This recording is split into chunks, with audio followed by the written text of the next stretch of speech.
Um cantor, compositor, ator, diretor de teatro e ativista político chileno foi brutalmente assassinado durante a ditadura militar que acontecia no país. Vítor Jara foi uma figura extremamente importante para a música popular latino-americana, e a sua morte é sem sombra de dúvidas um ponto central na história do Chile. Nesse episódio eu vou te contar absolutamente tudo sobre Vítor Jara, sobre o seu assassinato e, claro, sobre a ditadura militar que estava acontecendo ali no Chile. Aqui eu só queria deixar claro que essa é uma daquelas histórias que tem várias versões diferentes, então eu vou tentar trazer nesse episódio todas essas outras versões e também a versão que é mais concreta, assim, que mais se acredita. E claro, como de costume aqui no Passaporte pro Crime, no final do episódio eu vou te trazer o que você pode visitar em Santiago que te conte mais sobre o Vítor Jara e sobre a ditadura chilena. E antes de pular para esse episódio, eu só queria deixar aqui o meu agradecimento e a minha homenagem à Violeta, que é uma ouvinte aqui do podcast, que me procurou outro dia no Instagram e veio sugerir exatamente a história do Vítor Jara. Se você quiser me mandar alguma sugestão também, eu vou adorar ouvir. Eu tô no Instagram no @AndressaIsfer e no TikTok no @andressa.isfer.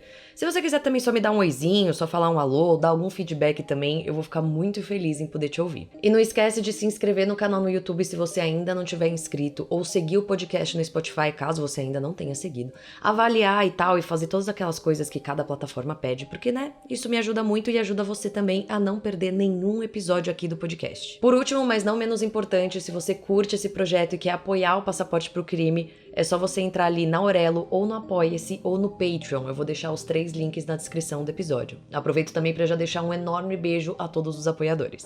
Eu sou Andressa Isfer e esse é o Passaporte pro Crime, um podcast que vai te trazer histórias de crimes, suspense e aquelas histórias meio macabras de várias partes do mundo. Alguns desses lugares eu conheci, outros eu espero conhecer em breve.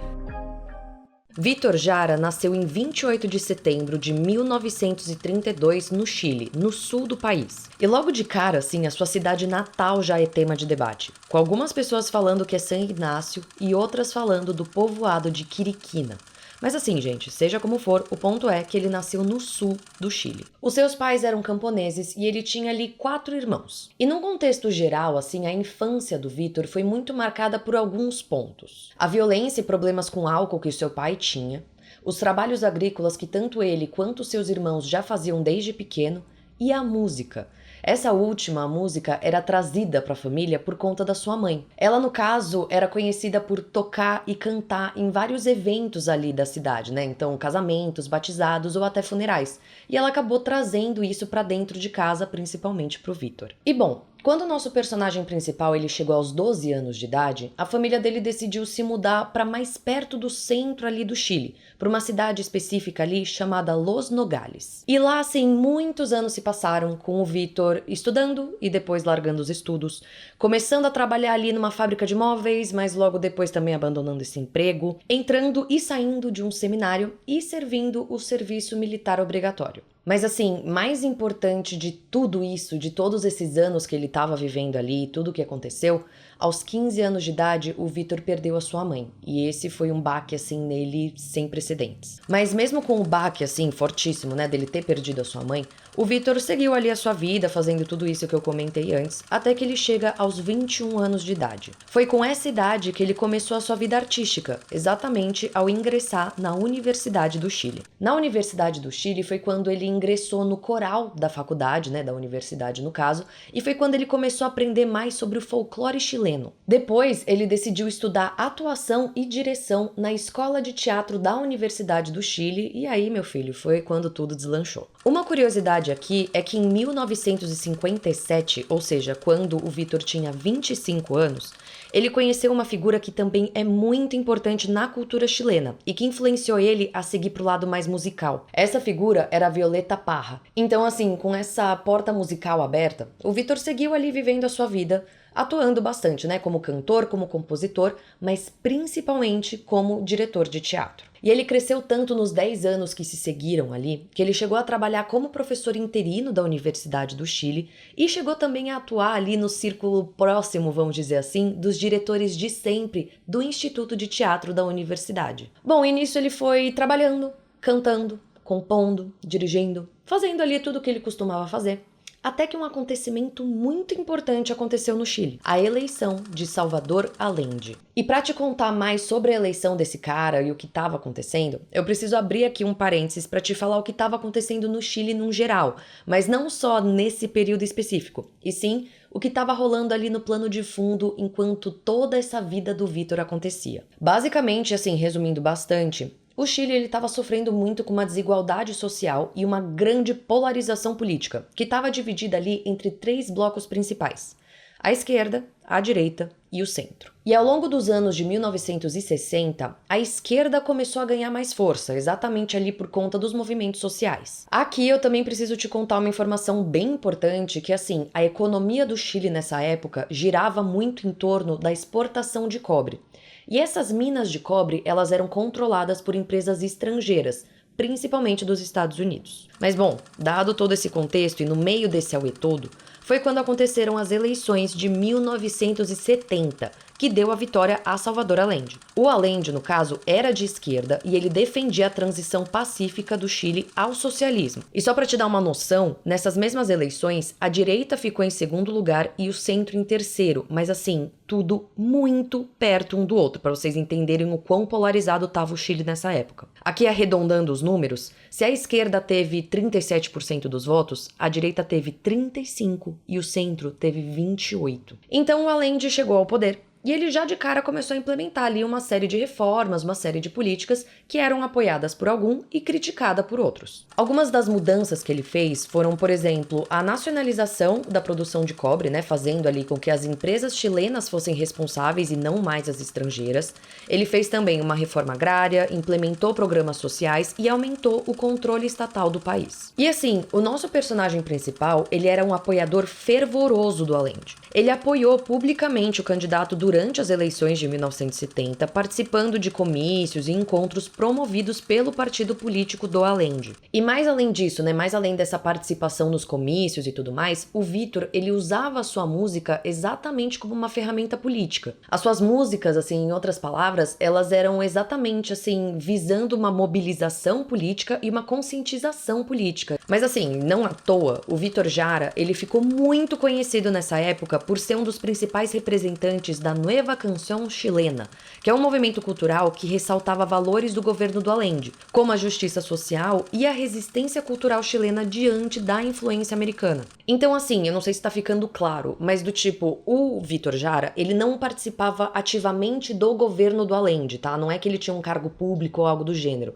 Mas a sua música, ela tinha ali letras e coisas que levantavam questões que o governo do Allende apoiava. Então, enfim, ele acabou se tornando meio que o rosto do governo Allende. No caso, ele se tornou um ícone, assim, cultural do movimento socialista chileno por conta de uma série de fatores, né? Mas principalmente por conta de 2 canções suas, El Derecho de Vivir em Paz e Plegaria a um Labrador, que se tornaram, assim, hinos, não só da luta por direitos humanos e igualdade, mas também hinos do próprio governo Allende. Calma, antes de vocês saírem correndo pra procurar o nome das músicas e aí ficar procurando que nem maluco porque não entendeu direito o que eu falei, porque meu espanhol não é lá dos melhores, aquela coisa toda, respira, fique tranquilo, eu vou deixar o nome das músicas na descrição desse episódio. Bom, mas beleza, vamos só dar uma retomada aqui pra todo mundo estar na mesma página. O Allende, então, foi eleito. Ele era de esquerda, ele começou a implementar ali um monte de mudanças, um monte de reformas, e o Vítor Jara, ele estava muito famoso nessa época, exatamente sendo esse rosto do governo Allende, mesmo ele não tendo uma participação direta no governo. Só que no que passou o tempo, a situação do Chile no geral começou a ficar complicada. Isso porque começaram a surgir ali uma série de conflitos exatamente pela polarização, né, que o Chile enfrentava até então. A inflação no país também disparou bastante por uma série de motivos que eu não vou entrar tanto em detalhes aqui. E, mais além disso, começaram a rolar também muitos protestos e muitas greves. E assim, gente, vocês podem imaginar o clima de caos que estava, né, acontecendo ali dentro do Chile, até que a gente chega no dia 11 de setembro de 1973. Nesse dia em questão, gente, assim, o caos ele só piorou. Logo de manhã, nesse dia, estações de rádio foram tomadas pelos militares, que colocaram ali uma transmissão do general Lee falando que o Allende ele precisava renunciar. Se ele não renunciasse por vontade própria, ele seria tirado dali à força. O Allende, ele conseguiu responder a essa transmissão horas depois, e ele falou assim, bateu no peito e falou, daqui eu não saio, daqui ninguém me tira. Foi quando então as Forças Armadas, lideradas por um cara chamado Augusto Pinochet, e a polícia militar do país lançaram um ataque ao Palácio de La Moneda, que era o palácio presidencial, e é, né, na verdade até os dias de hoje, e que fica em Santiago. O palácio foi cercado, bombardeado por aviões e tanques de guerra e invadido por soldados por terra. O Allende se recusou a deixar o palácio assim a todo custo. Inclusive, se você tá vendo a versão em vídeo, você deve estar vendo agora uma foto onde o Allende tá no centro ali dessa foto, de capacete e com um fuzil na mão, pronto pra lutar. Se você não estiver vendo a versão em vídeo também não tem problema, se você procurar essa imagem na internet você encontra rapidinho, mas senão você só pode abrir aqui o aplicativo Rapidols pra dar uma olhada na imagem. Claro, né, se você não estiver dirigindo ou fazendo alguma atividade que requer a sua atenção visual. Mas bom, sim, o Allende resistiu, e resistiu bastante, e ele foi encontrado morto depois da invasão feita por terra dentro do palácio. E aqui também entra uma curiosidade bem curiosa com relação a esse caso. Existe todo um mistério no entorno da morte do Allende. Há quem diga que ele se suicidou, que ele viu que ele estava ali cercado e ele cometeu suicídio, e há quem diga que na verdade ele foi assassinado. Esse é um daqueles casos que segue em debate até os dias de hoje, mas de qualquer forma, né, independente de como foi que se deu, né, a morte dele, a questão é que ele estava morto, ele tinha sido tirado do poder e agora os militares conseguiram assumir o poder do Chile. Os militares então logo declararam, né, um estado de emergência e assumiram de fato o controle do país. E nisso as horas seguintes foram marcadas assim por prisões em massa, execuções e tortura de políticos, líderes sindicais e intelectuais. Estima-se que milhares de pessoas foram presas em poucas horas. Dentre elas, o Víctor Jara. O nosso personagem principal, ele estava na manhã do dia 11 de setembro na Universidade Técnica do Estado, onde ele estava trabalhando como professor e ele participava ali também de algumas atividades culturais. Ele estava lá, né, no dia 11 e há quem diga que ele dormiu lá, que ele ficou lá o tempo inteiro até o dia 12, né, até a manhã seguinte,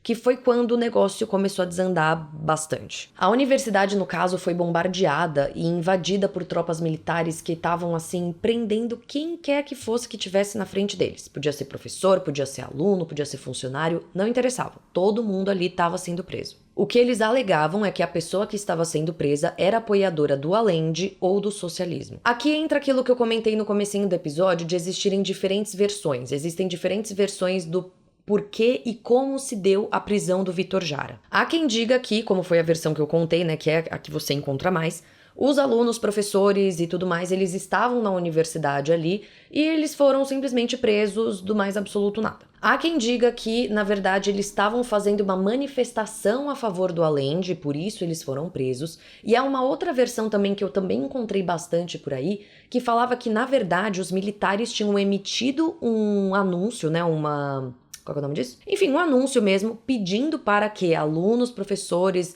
e funcionários fossem para os seus locais de trabalho, ou seja, né, fossem para a universidade. O Vítor teria ido para a universidade, então ele teria sido preso. Mas, de novo, assim, eu acabo até ficando um pouquinho repetitiva. Seja como for, o resultado ele segue sendo o mesmo. O Vítor Jara e outras cerca de 600 pessoas foram presas ali na universidade e levadas até o Estádio Chile, que virou ali um centro de detenção. Há efeitos de curiosidade aqui, mas também esclarecimentos, porque você já vai entender aonde eu quero chegar com tudo isso.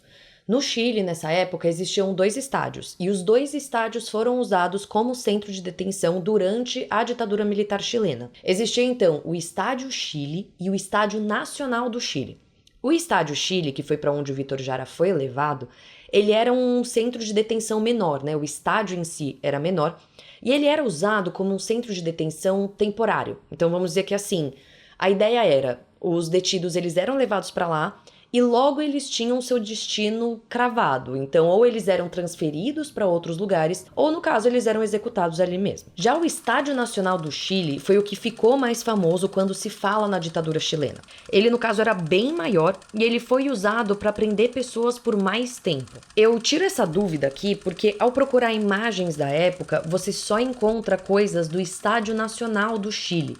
E no caso aqui, para esse episódio, eu tô falando do Estádio Chile, que são coisas completamente diferentes. Mas de volta ao Vítor Jara, como eu comentei, ele foi então detido, né, junto com aquelas outras pessoas na universidade, e ele foi levado ao Estádio Chile. Ele, junto de milhares de outros presos políticos, né, não só a galera da universidade que foi detida com ele, mas outros presos que foram detidos no Chile, num geral, eles foram então enviados ao Estádio Chile e lá eles ficaram presos por dias, sem água, sem comida e sem assistência médica. E vira e mexe, algumas pessoas eram tiradas ali para alguns interrogatórios. E nesses interrogatórios essas pessoas eram espancadas, torturadas, e, em alguns casos, executadas. O Vítor, no caso, passou, assim, por alguns bons interrogatórios. Isso porque, claro, os militares, eles sabiam quem era Vítor Allende, gente. Não sei se vocês lembram, mas, assim, o rosto dele estava espalhado por todo o Chile, não só por ele ser um cantor muito conhecido, mas exatamente por ser muito, assim, apoiador do Allende. Aqui, assim, não se sabe ao certo e não tem detalhes do tipo de tortura que o Vítor Allende sofreu dentro do estádio.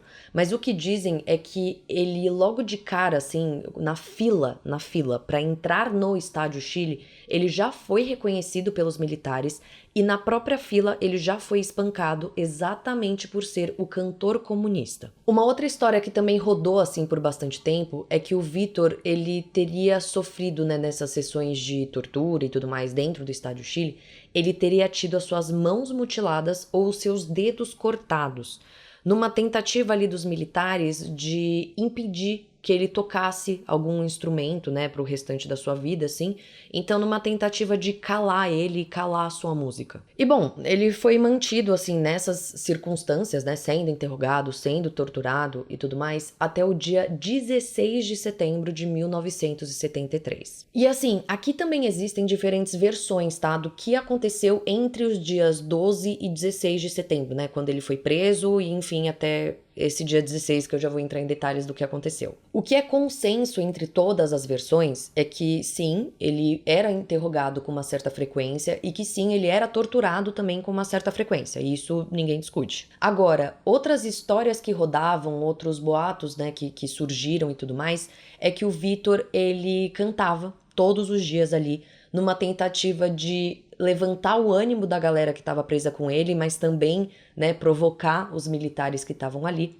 E uma outra história que também surgiu é que os militares, eles teriam obrigado o Vítor a tocar e a cantar exatamente com as mãos mutiladas ou com os dedos mutilados, né, tinham as duas versões, numa tentativa ali de humilhar ele diante de todo mundo. Assim, aqui, nesse ponto, não vai ter seja como for, o final porque assim, realmente, há quem diga que essas coisas aconteceram enquanto ele estava preso e há quem diga que não. E aí, realmente, a gente tem duas versões da história. E assim, eu só quero abrir um pequeno parênteses aqui sobre essa questão de ter diferentes versões da história, porque realmente, essa história, não só essa, né, do Vítor Jara, mas essas histórias envolvendo a ditadura, elas não vão ter uma versão única, quadrada, fato e, né, nada a ser discutido. Isso porque, assim, simplesmente não existem documentos oficiais daquela época que tragam com detalhes tudo o que aconteceu, tintim por tintim. E, para além de não ter esses documentos, a outra fonte de informação, vamos dizer assim, aqui eu tô sendo muito jornalistinha,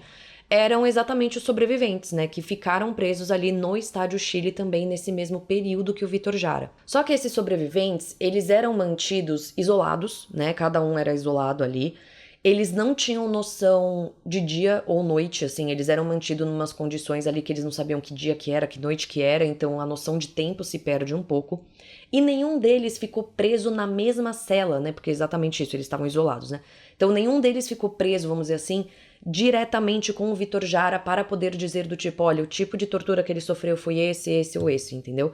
Então, por isso que existem essas diferentes versões e afins. Então, de novo, é aqui que entra essa questão, por exemplo, de relatos de que o Vítor, ele cantava todos os dias, relatos de que o Vítor foi obrigado a tocar pelos militares e relatos também de pessoas falando que, na verdade, isso nunca aconteceu. A gente tem diferentes versões aí do que aconteceu nesse período de tempo. E ainda sobre isso, a Violeta, né, a ouvinte linda, maravilhosa, que ouviu aqui o podcast e veio me recomendar essa pauta aí do Vítor Jara, e de novo, eu tô muito jornalistinha, né, mas tudo bem, que veio falar sobre o Vítor Jara pra mim, ela veio me mandar também um artigo de uma amiga dela, exatamente falando sobre essas diferentes versões no entorno da história do Vítor Jara. O artigo, no caso, se chama Estádio Chile 1973, Os Dias Finais de Vítor Jara, uma vítima da ditadura chilena. Ele foi publicado por Viviane Borelli e Maurício Marques Brum, e você encontra facinho assim na internet, mas de qualquer forma eu vou deixar o link na descrição do episódio caso você também queira ler e se aprofundar um pouquinho mais nisso tudo. Mas bom, feito esse parênteses, de novo, né, o que a gente tem de consenso do que aconteceu é que o nosso personagem principal, ele foi detido, foi levado ao Estádio Chile,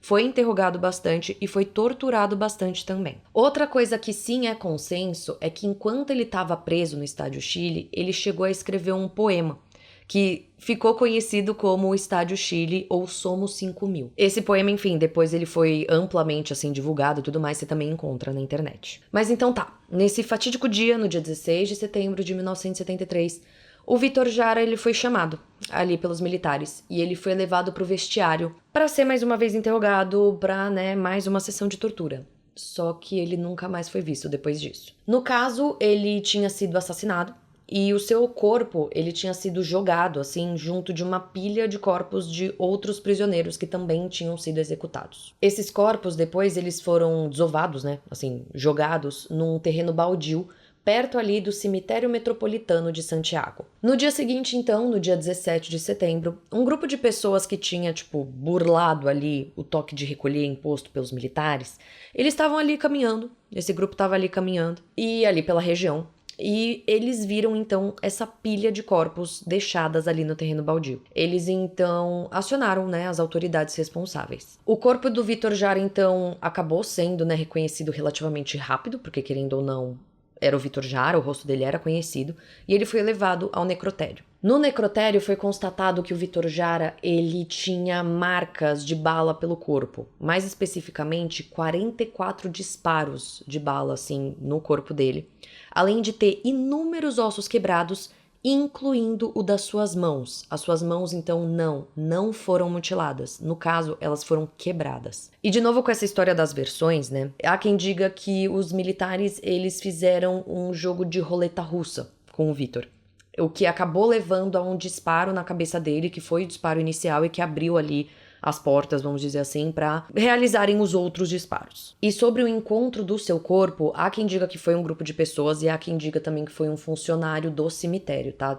Também, de novo, aí trago essas diferentes versões que você encontra por aí. Mas, bom, enfim, no caso, o Vítor Jara, então, ele estava morto. A esposa do artista, ela foi chamada no necrotério para confirmar que era o corpo dele, E ela descreveu que o corpo dele estava, abre aspas, seminu, espancado, cheio de marcas de tiro. Fecha aspas. E assim, ela na verdade ainda foi mais além. Ela disse que as mãos do cantor estavam penduradas nos seus braços, completamente quebradas. E enfim, no final ela acabou organizando depois um velório super simples e discreto, temendo ali a represália do governo. E aqui eu já poderia terminar a história do Vítor Jara, mas eu quero ir um pouquinho mais além para te trazer duas frentes ainda que eu acho que dá para explorar e que é interessante de se explorar. A primeira frente claramente é a ditadura chilena, assim, só quero te trazer um encerramento dessa história. E a segunda é sim continuar te falando sobre a morte do Vítor Jara, porque o negócio ele avançou e enfim até os dias de hoje. No que diz respeito à ditadura chilena, então, o Pinochet ele ficou no poder até 1990, quando o povo conseguiu tirar ele de lá. Basicamente o que aconteceu foi um plebiscito em 1988, onde os chilenos eles optaram pelo fim da ditadura e o homem acabou vazando mesmo em 1990. E assim, essa ditadura, a ditadura chilena, foi uma das mais violentas da América Latina, com mais de 40 mil vítimas, sendo que dessas 40 mil vítimas, 3 mil foram assassinadas. Assim, aqui eu também me sinto na obrigação de trazer que esses são os números divulgados, tá? Mas assim, existem lugares que debatem esses números, falando que, enfim, eles podem ser superiores a 100 mil vítimas. E com relação à morte do Vítor Jara, foi só em 1990, ou seja, com o fim mesmo da ditadura, que o Estado do Chile reconheceu que o Vítor tinha sido assassinado no Estádio Chile. Eu tô falando bem devagarinho porque me deu um trava-línguas agora falar Estado do Chile e Estádio Chile. Mas assim, Resumindo muito, né, foi só muito depois que eles foram de fato admitir que ele tinha sido assassinado e tudo mais, porque até então não se falava do que ele tinha morrido. E anos depois, só em 2007, começou assim de fato uma caça às bruxas sobre quem tinha matado Vítor Jara. Foi nessa situação que José Paredes Marques foi preso. Ele tinha 18 anos na época do assassinato do Vítor e ele confessou que sim, ele era um dos militares que estava ali presente durante a execução do Vítor. Ele contou com detalhes que sim, o Vítor ele foi torturado várias vezes e ele que contou que inclusive as mãos do Vítor foram quebradas com coronhadas de rifle. Outra coisa que ele falou, né, que foi ele inclusive que trouxe essa informação, é que o Vítor sim tinha sido morto primeiro com um tiro na cabeça e que depois os outros disparos tinham sido efetuados. Nisso, a justiça chilena exigiu ali que o corpo do Vítor Jara fosse exumado para passar por uma nova autópsia. Essa autópsia então constatou que o Vítor Jara ele tinha mais de 30 lesões ósseas que foram causadas ou por projéteis, né, então ou por balas, ou por objetos contundentes. E a participação do José Paredes nisso tudo, na verdade, foi mais além. No caso, ele acabou voltando atrás na sua confissão, ele disse que ele foi obrigado a confessar, mas ele soltou alguns nomes muito importantes para toda essa investigação. O principal nome, que é o nome assim que você precisa guardar agora, era de Pedro Barrientos. O Barrientos era um ex-militar e ele tinha fugido para os Estados Unidos em 1990 e se naturalizado lá mesmo. Ele, no caso, era acusado de mandar na coisa toda, para não falar palavrão aqui, ter que pedir desculpa para meus pais de novo. E ele também era acusado, de fato, por fazer o disparo que foi na cabeça do Jara. Em outras palavras aqui, o Barrientos era, de fato, assim, o culpado por realmente matar o Vítor Jara, por efetuar o disparo que matou o Vítor Jara. O Chile, na época, chegou a pedir a extradição dele, né, dos Estados Unidos para o Chile, mas acabou não acontecendo. E foi só em 2016 que um tribunal de Orlando julgou o Barrientos e declarou ali que sim, ele era culpado pela morte do Vítor Jara. Ele, no caso, pagou uma indenização para a família na época e mais recentemente, no finalzinho de 2023, ele foi extraditado para o Chile aos 76 anos. Pois é, gente, por isso que eu falei que eu tinha que continuar, para vocês terem uma noção de, assim, como esse caso tá vivo até os dias de hoje e como eu acho que ainda podem ter alguns desdobramentos, tá? Porque assim, eu encontrei essa informação de que ele finalmente foi extraditado pro Chile, mas a informação parou aí. E aí eu tô do tipo, e aí? Assim, até quando eu estou gravando esse episódio, no momento que eu estou gravando esse episódio, não tinha mais informações do que tinha acontecido com ele. Pode ser que até lançarem esse episódio, quer dizer, lançarem, eu que vou lançar, né, no caso, enfim. Pode ser que até sair esse episódio mais coisas já tenham acontecido. Mas doideira, né? De como as coisas estão acontecendo até os dias de hoje. Mas espera aí, antes de só, assim, parece que eu vou terminar o episódio, mas ainda tem mais um pouquinho só que eu quero falar sobre a investigação da morte do Vítor Jara. Isso porque não foi só o Barrientos que rodou não, tá? Em 2018, outros 8 ex-militares foram também acusados ali e julgados e tudo mais, e eles pegaram 15 anos de prisão por assassinato e mais 3 anos de prisão por sequestro qualificado, tanto do Vítor Jara quanto de um outro preso que eu não vou trazer o nome só pra não dar mais nó na sua cabeça. Só que, de novo, pra vocês verem como as coisas ainda são muito atuais, a Suprema Corte do Chile só foi dar o ok pra do tipo, sim, vamos prender essas pessoas pra elas de fato cumprirem com as penas em 2023. No caso, um deles se suicidou e outros 2 seguem foragidos. Bom, gente, agora sim eu encerro a história do episódio de hoje. Começo falando que foi mal, né? Porque, assim, é uma história um pouquinho confusa mesmo, mas é porque ela tem muitas versões e eu não queria também terminar sem falar da questão da investigação, eu falei, dei uma gaguejada, da investigação, falar também da questão aí da ditadura do Chile. Gostaria de ter me aprofundado um pouquinho mais na ditadura do Chile, mas também não queria deixar esse episódio muito pesado. E assim, gente, comentário de vocês é tudo pra mim. Então, se vocês gostaram do episódio, se vocês gostaram da história, se vocês querem que eu me aprofunde em A, me aprofunde em B, deixa um comentário aqui, porque sempre serve de feedback. Se quiserem só deixar um emojizinho, que emojizinho eu vou pedir pra vocês deixarem, que vocês gostaram do emojizinho no episódio da Mata Verritas. Ah, e uma nota musical. Deixa uma nota musical, né? A gente tá falando do Vítor Jara, cantor e tudo mais, deixa uma nota musical. Mas dito isso, agora eu posso então pular pras dicas de viagem, né? E convidar você que vai para Santiago, porque já estou prevendo que você vai para Santiago e eu quero ir também. Enfim, deixa eu falar pra você o que você pode fazer em Santiago para conhecer mais sobre o Vítor Jara, mas também sobre a ditadura chilena. O primeiro lugar que eu queria recomendar é o Museu da Memória e dos Direitos Humanos, que vai te contar exatamente sobre a época da ditadura do Chile. Assim, gente, esse museu, ele é completíssimo, enormicíssimo, interativíssimo. Assim, sério, ele é um prato cheio pros malucos em museu que nem eu. E ele vai te contar tudo,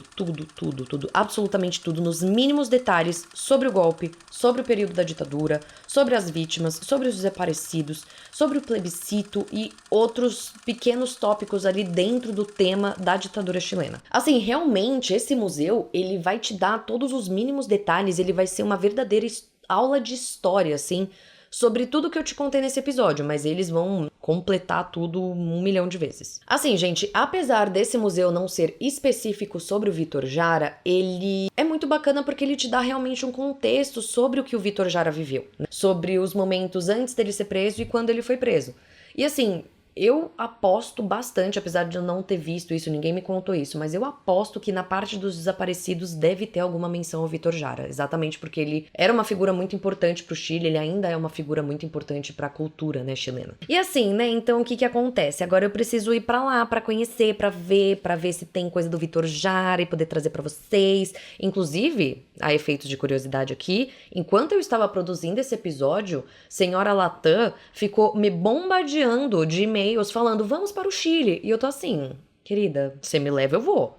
Se você virar pra mim e falar, olha só que um pacote fechadinho pra você ir pro Chile, com tudo pago, eu não penso 2 vezes, entendeu? Então assim, Latam, fica aqui a minha indireta, bem direta pra você, que se você quiser eu também quero. Mas bom, alguns pontos positivos sobre esse museu. Primeiro de tudo, ele é gratuito. Pronto, já ganhou meu coração, a gente pode terminar o episódio aqui. Não, eu tô brincando, a gente não termina ainda não. Mas sim, ele é gratuito e ele também é muito bem localizado. Eu vi muita gente falando, assim, que pra chegar no museu de metrô é super rápido, prático, acessível. E eu também vi alguns pontos de ônibus ali bem perto do museu. Então eu achei isso bem legal, ele fica bem localizado ali, bem facinho de chegar. Eu também vi uma galera falando de tour guiado que acontece dentro do museu 1 vez por dia. Mas, como sempre, né, abrindo aqui meu coração para vocês, eu revirei a internet em busca dessa informação e eu não encontrei, tá?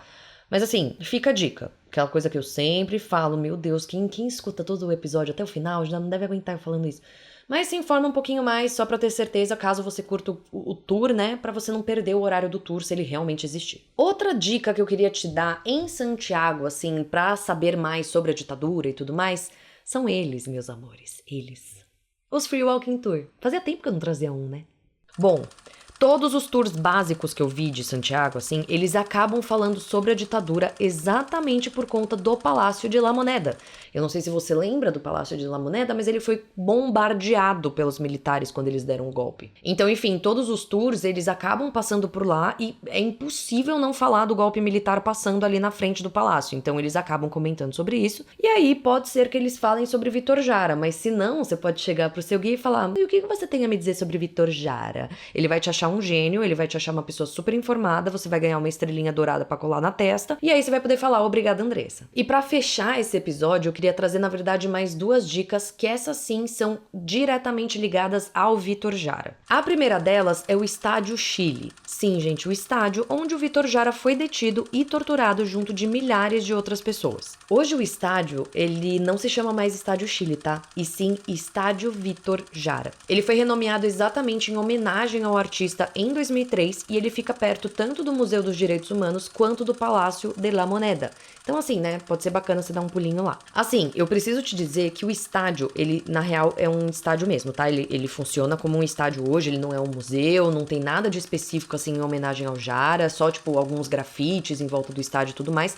Mas assim, ele continua atuando como um estádio até o dia de hoje. Mas claro, se você é das pessoas que, assim como eu, gosta de visitar o lugar onde tudo aconteceu, pode ser interessante você dar um pulinho lá, até porque, como eu comentei, ele fica perto ali de outros pontos turísticos. E mais além disso, parece que hoje em dia, assim, vira e mexe, tem algum evento cultural ali no estádio, exatamente de homenagem ao Vítor Jara, além de, claro, né, eventos esportivos, assim, mas parece que vira e mexe tem alguma coisinha mais voltada ao Vítor Jara. Então pode ser bacana, assim, quando você for pra lá, quando você já souber a época que você vai, você dá uma pesquisada. Às vezes você pode dar sorte e pegar, sei lá, uma exposição que tá acontecendo ali no estádio, ou sei lá, um show de música do Vitor Jara. Enfim, se você curte esse tipo de programa, esse tipo de passeio, pode ser bacana você dar uma pesquisadinha e tal, fica aqui a minha dica pra você. Mas, ainda sobre o estádio, isso eu me sinto muito na obrigação, né, de ser honesta com vocês e trazer essas coisas pra vocês. Eu preciso falar que, assim, a opinião da galera sobre o estádio não é das mais positivas, tá? Porque é exatamente isso. A galera foi pra lá do tipo, meu Deus, o estádio Chile, super famoso da ditadura e tal, e se deparou com um estádio comum, que é um estádio pequeno, que é um estádio que não tá nas suas melhores formas, e enfim, a galera ficou bastante decepcionada com o estádio em si. Se eu sou mais honesta e entro em mais detalhes, assim, a galera que visitou falou que o estádio ele é meio xoxo, feio e capenga, tá? Assim, e claro, eu preciso trazer isso pra vocês. Pra vocês terem uma noção do que eu tô falando, assim, teve uma galera que falou que foi visitar o estádio no frio e que passou muito frio lá dentro porque o teto do estádio ele não tá nas melhores condições e umas coisas meio assim. Mas de novo, gente, tipo, eu acho legal trazer pra vocês que o estádio Chile ele tá de pé até os dias de hoje, você pode ir até lá, porque assim, se eu ouvisse um podcast contando sobre o estádio Chile, que trouxesse o estádio Chile, e depois eu visitasse Santiago e descobrisse que depois que eu voltei pro Brasil, que o estádio tá de pé, eu ia ficar muito brava em não saber que eu poderia visitar ele hoje. Porque assim, pô, é onde tudo aconteceu, entendeu? Mas assim, de novo, eu me sinto na obrigação de trazer pra vocês como tá o negócio, pra vocês não chegarem lá com 1000 expectativas do tipo, meu Deus, vai ser o melhor passeio da minha vida e acabarem se decepcionando. Mas enfim, cabe a você entender qual é o tipo de turismo que você curte, se você gostaria de visitar o estádio por ser o lugar onde tudo aconteceu. Enfim, aquelas coisas que a gente sempre conversa aqui, eu e você, né? Assim, a gente sempre tem esses papos. Por mais que eu esteja falando com o celular e você não esteja me respondendo, a gente sempre tem esses papos. E antes de encerrar, gente, na verdade eu vou ter que me corrigir aqui, porque eu falei que eram 2 dicas voltadas exatamente ao Vitor, e na verdade são 3. Mas assim, essas 2 últimas eu juro que vão ser bem rapidinhas, e vocês já vão entender o porquê. Mas essas 2 são a Fundação e o Galpão Vitor Jara. A Fundação Vitor Jara é uma, enfim, é uma fundação que ela é muito ativa na internet, muito ativa também em escolas no Chile, né, ensinando exatamente a história do Vitor Jara. E eles têm uma loja online com muita coisa interessante sobre o Vitor Jara. Então, livros e tudo mais ali, CDs e tal, que você pode conhecer mais sobre a vida do Vitor Jara. E o Galpão Vitor Jara, ele fica no bairro Brasil, o que eu achei muito curioso, né, enfim. E ele promove uma série de eventos culturais, exatamente de música e tudo mais, que são relacionadas ao Vitor Jara. Então, o tipo de música ali, música folclórica, músicas do Vitor Jara, esse tipo de coisa. No caso dessas 2 dicas, por que eu falei que elas seriam rapidinhas? Porque, cara, é muito difícil você encontrar mais informações sobre esses 2. A fundação, no caso, eu vi muita gente falando do espaço físico da fundação, que tem exposições e tudo mais, mas, gente, eu não consegui encontrar por nada essas informações. E o galpão eu encontrei pouquíssima coisa sobre também, mas eu quis trazer porque são lugares que sim, são focados exclusivamente na história, né, do Vitor Jara, então, caso seja do seu interesse se aprofundar na vida dele especificamente, eu acho que pode ser bacana. Mas, assim, fica aqui a minha dica de você tentar se informar ao chegar no Chile, assim, conversar com pessoas de lá que se conhecem e tudo mais, porque à distância eu confesso que eu penei um pouquinho pra encontrar. Então, assim, quem sabe, né? Eu acho que eu preciso ir pro Chile, gente. Quem quer me mandar pro Chile? Alguém quer me mandar pro Chile? Vamos pro Chile. Eu acho que eu preciso ir pro Chile pra ver com meus próprios olhos e poder trazer essas informações pra vocês, porque assim, foi um pouquinho difícil. Mas bom, com isso então eu encerro o episódio de hoje. Episódio esse que ficou mais longuinho, eu acho, mas que, enfim, é uma história muito interessante, uma história proposta por uma ouvinte, isso pra mim é... Ai, gente, não consigo nem descrever a alegria que é ter uma ouvinte me procurando pra me contar uma história, pra falar, ai, você poderia falar sobre tal pessoa, pra elogiar o podcast. Cara, cada comentário que eu vejo vocês elogiando o podcast, eu quero chorar. Quando eu respondo que você fez o meu dia com comentário, você realmente fez meu dia com o meu comentário, com o seu comentário, quer dizer. Pelas mensagens que eu recebo, pelas trocas que eu tenho com os meus ouvintes. Nossa, sério, eu só tenho a te agradecer, eu tô emotiva hoje.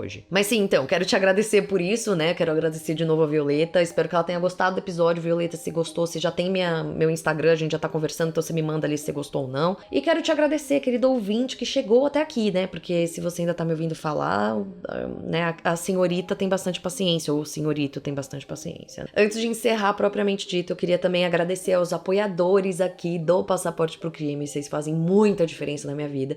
E eu queria te convidar também, caso você queira ser um apoiador do Passaporte pro Crime, caso você queira apoiar esse projeto a se manter de pé, na descrição do episódio tem uma série de links e uma série de formas que você pode apoiar aqui o projeto.